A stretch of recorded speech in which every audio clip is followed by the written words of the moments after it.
Hello students, this is the third lecture on topic semiconductors.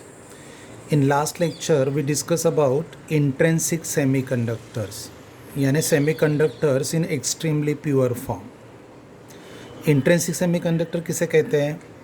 Pure germanium or pure silicon in 100% pure form are called intrinsic semiconductors. In intrinsic semiconductor all valence electrons are used in a covalent bond formation. So at low temperature, free electrons are not available. If one applies the potential difference, electric current does not flow in external circuit. So in order to increase the electrical conductivity of germanium or silicon crystal structure, majority carriers should be increased. That is, either free electrons should be more in number or deficiency of electrons, that is the holes, should be more in number. So to increase majority carriers, impurity atoms are added in a controlled manner. That process is called as doping. What impurity is added to increase the electrical conductivity of pure semiconductor is called as what? Dopant. Now newly formed semiconductor whose conductivity is greater than the conductivity of intrinsic semiconductor are called as impure semiconductors, extrinsic semiconductors or doped semiconductors.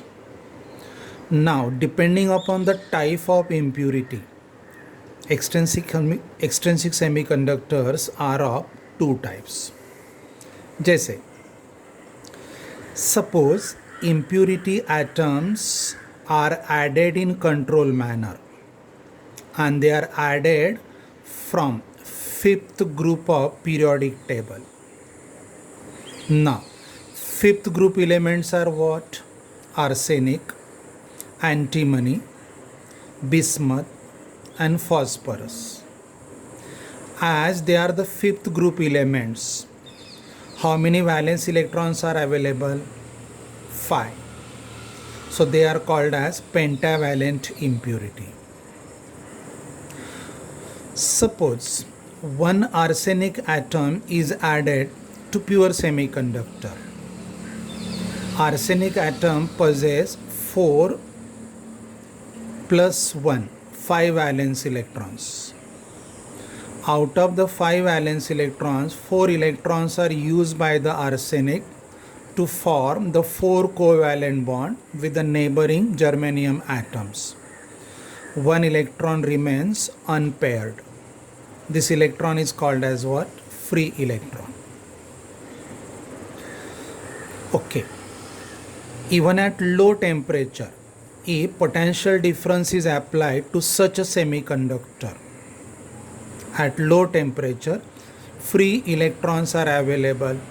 So conduction of electricity in external circuit is possible.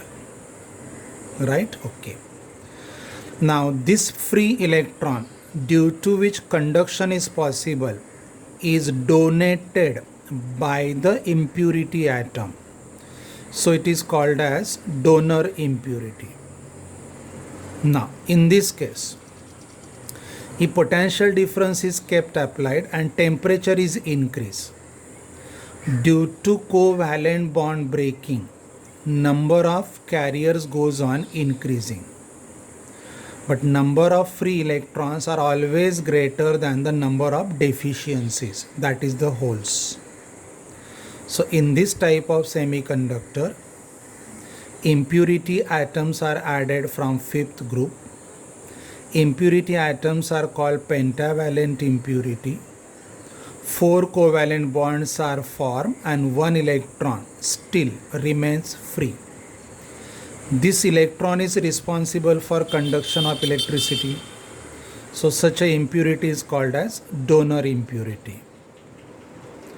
Here majority charge carriers are free electrons.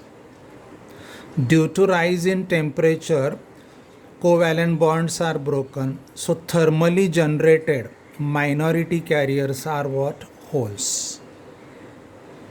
And in this semiconductor, conduction of electricity is possible because of negative charge.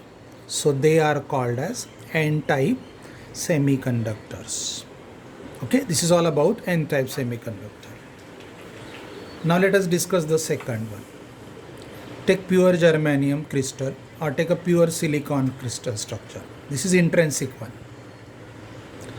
Let elements from third group of periodic table are added in a controlled manner. What are the third group elements? Third group elements are indium, gallium, boron and aluminum. These are the third group element. For them, how many valence electrons are present? How many valence electrons are present? They are 3 in number. So they are called as trivalent impurity. जैसे यहाँ पे indium, one impurity atom is added. This impurity atom use 3 of its valence electrons for the covalent bond formation with the neighboring germanium atoms. But here for fourth covalent bond, 1 electron is still needed. So here comes the deficiency. So this deficiency is introduced by the impurity atom. So this impurity atom needs the electron. So it is called as what? Acceptor impurity. Now at low temperature, if you apply the potential difference, this deficiency is about to accept the free electron. So conduction of electricity take place because of the deficiency, even at low temperature. If we increase the potential difference and at the same time temperature, due to covalent bond breaking, number of carriers will increase. Though the number of carriers will increase, but holes are always more in number than the free electrons.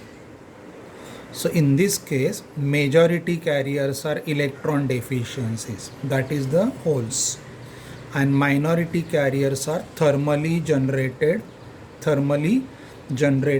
electrons. So in this case, conduction of electricity take place because of positive charge, electron deficiency. So such an extrinsic semiconductor is called as p-type semiconductor. Okay, now let us differentiate the two. Let first column is n-type semiconductor, second column is p-type semiconductor. So to differentiate, first to draw the diagrams. Now in a column of n-type semiconductor, say impurity atom added is 5th group, impurity atom added is 3rd group. Impurity is pentavalent, impurity is trivalent. 4 covalent bonds are formed per impurity atom added. 3 covalent bonds are formed per impurity atom added. 1 electron remains free or unpaired. 1 deficiency is available. Majority carriers are free electrons. Majority carriers are electron deficiencies and holes.